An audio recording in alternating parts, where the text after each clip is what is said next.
Today, the United States will require a negative COVID test in order to enter the country, as the Brazilian-based mutation of the virus was found in a woman in Minnesota. We have Dr. William Yates joining us now. He's a former trauma surgeon and founder of Yates Protect Infrared Thermal Detection.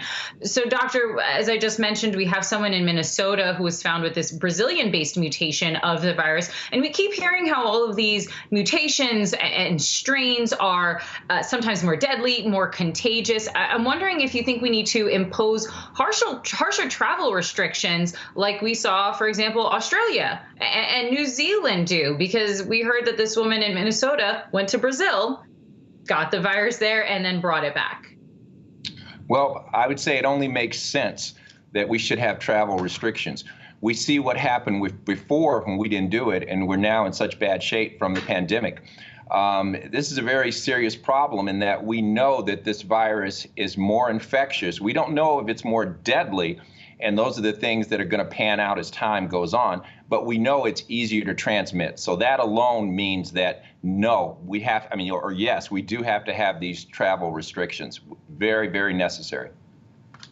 Now, absent, some of these more stringent restrictions, at least set on a national or federal level, I'm wondering what you make of, on the flip side, what states are doing on a more localized level. California, for example, lifting their stay-at-home orders. Is this really the time to be taking the foot off the gas, so to speak? Absolutely not. Obviously, I have nothing to do with government, or it would be different. The numbers from California are just ghastly about what's going on. The positivity rate is almost 10.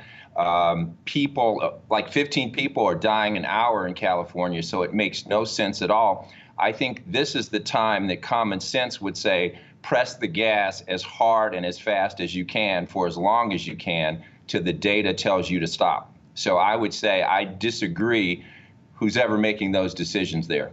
I don't think they're very wise. All right, let's talk about vaccinations, because President Biden wants to up the vaccinations to 2 million. How possible do you think that is right now to increase these daily vaccine numbers, given how far under where we want to be? Yeah, I think Joe Biden's very smart, and he has the country's best interests at heart. The problem is it's a problem of supply and demand. You just can't make a vaccine like you make a batch of cookies. The vaccine safety and making these vaccines take quite a long time to make sure they're safe and to make sure that we don't have any repercussions. So even though the president is very hopeful and very optimistic and has a concrete plan, right now, until other vaccines get in the mix like J&J and AstraZeneca, I don't think that those numbers will be realistic at all. I mean, it's good to try and it's good to have a plan, but it's all about supply. I don't think we have the supply to fulfill those numbers.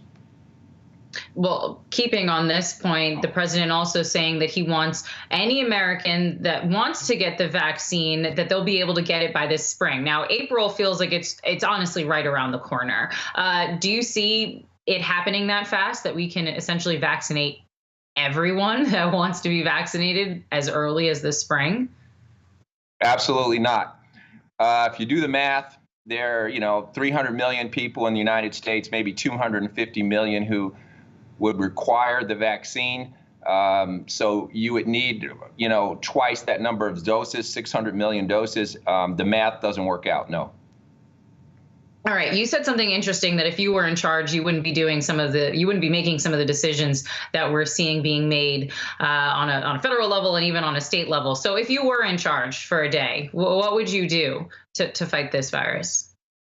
If I was in charge for a day, I would keep my foot on the pedal, mask, social distancing, do what I could, of course, realizing what supply we had. Whatever supply we had, we want to exhaust that supply, get everyone vaccinated that can be vaccinated.